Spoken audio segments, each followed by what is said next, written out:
Na Trgu Republike pred zgradbo Državnega zbora, kjer svoje delo opravljajo poslanci, se je zbrala množica ljudi, ki s transparenti in glasnimi vzkliki zahteva odstop vseh politikov.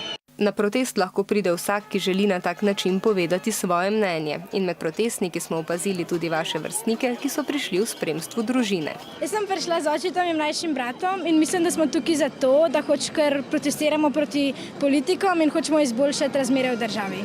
Zato sem tukaj, da bi lahko živeli v boljši Sloveniji. Tukaj sem zato, ker nimam nobene prihodnosti. Za varnost na protestih so skrbeli policisti posebne policijske enote, ki so za takšne primere posebej opremljeni. Nekateri so nosili tudi cvetje, ki so jim ga zatikali ljudje v znak miru. Dogajanja, a ne le na protestih, pa policisti ne smejo komentirati.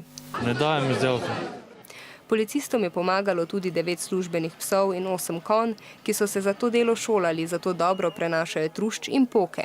A kljub temu proteste samo opazujejo, v delo pa se vključijo le, če je potrebno. A na petkovih protestih v Ljubljani razlogov za to ni bilo, saj so protestniki svoje zahteve izražali brez nasilja.